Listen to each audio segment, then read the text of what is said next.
Sports Minutes with Ziaul Raushan.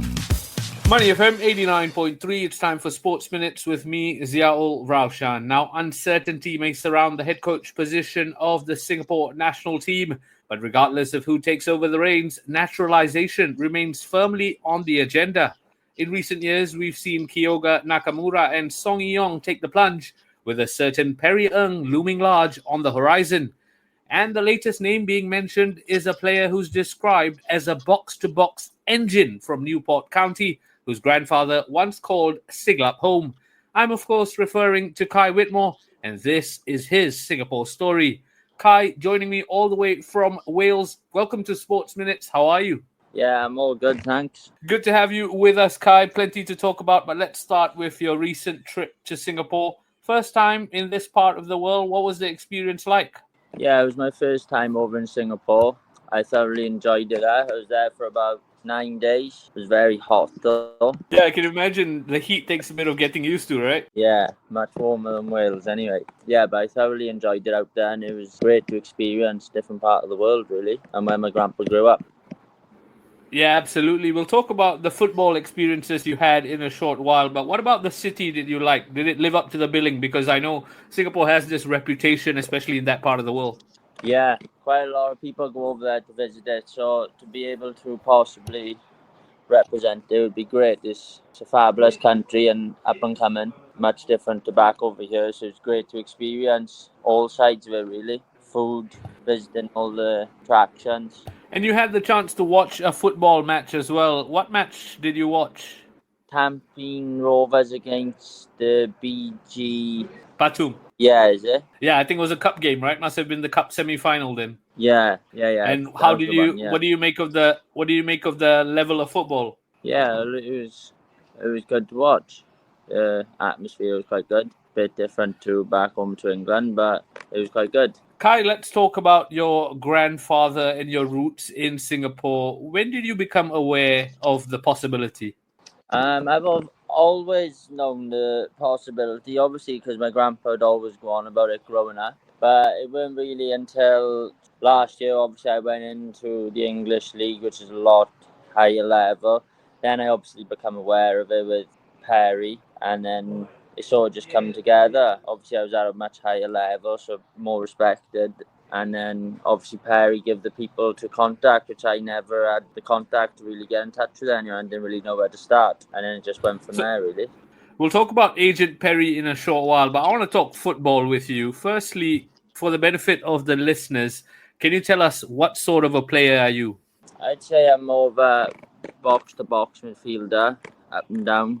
Quite a good engine, turning over the ball, carrying the ball forward, winning the ball back up, high up the pitch. That sort of midfielder. And have you been a midfielder all your life? Yeah, pretty much. And you've had an impressive rise through Welsh football, right? How much have you enjoyed learning along the way that's got you ready for the English League now? Yeah, the Welsh League, almost just as physical. It's a very, very physical league. Some good teams. And then obviously the Europa, which is a great experience because probably just as good level, if not higher, most of the teams you play against. And Kai, I'm going to ask you a question now that might make you some friends in Singapore or some enemies.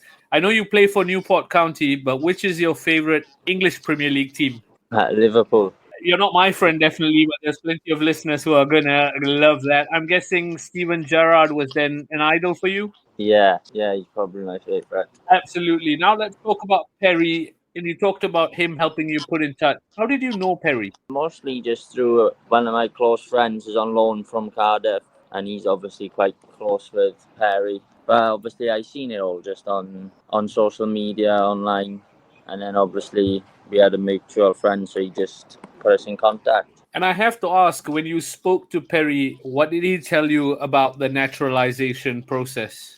He just said his experience so far is definitely worth doing, and he enjoyed it when he went out invited out there for like a pre-camp visit. He wasn't actually allowed to play. He just said he really enjoyed it, and it's well worth doing if it's possible. Like absolutely, I'm sure Perry will enjoy the company on the flight here if both you and him eventually wear red. You mentioned, speaking to Deepan, that you're willing to give up the British passport if necessary. That's a massive commitment.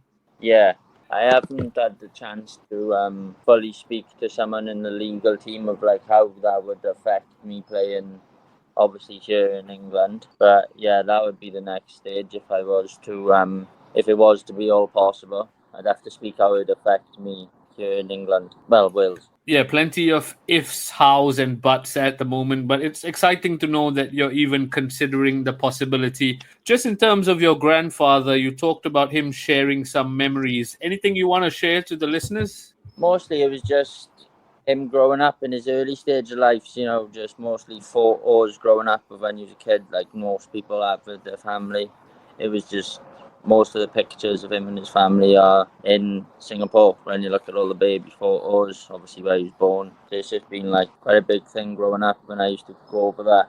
We talked about naturalization, and there's plenty of countries like Malaysia, Indonesia doing that. Are you aware of them doing it? Yeah, I have quite a lot of people do it. It happens really in all the countries, doesn't it? Even back here.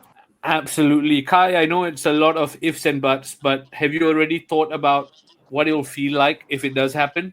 Yeah, obviously it'd be great. It's everyone's footballer's dream to really play for the national team. So, yeah, it'd be great, obviously, if it could be possible. I promise I'll teach you the national anthem if it ever happens. Kai, I'm going to round things off with a round of quick fire. Are you ready?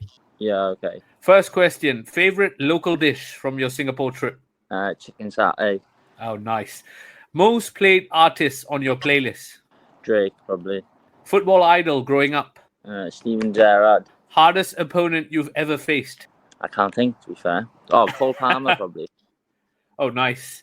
What was it like playing with Cole Palmer? Against Cole Palmer, rather. We was young, but yeah, I think he scored 4 or 5 goals.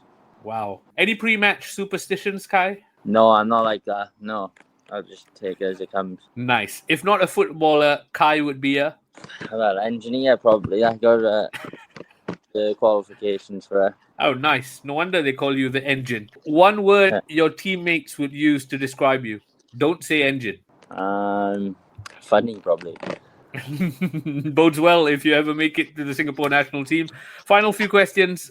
Is there a Singapore slang word you picked up while you were here? No, I don't think there is. The next time you're in town, I'll get either me or the listeners will fill you in on that. What's your bucket list stadium to play in? Anfield, probably. Nice. And final question. One thing fans don't know about you just yet. I'm not sure. I can't think of one. We can save that for the next time we get to speak, I'm sure. Yeah. Kai, it's been brilliant catching up with you, introducing you to our listeners. Thank you so much for your time. No problem. Sports Minutes on Money FM 89.3.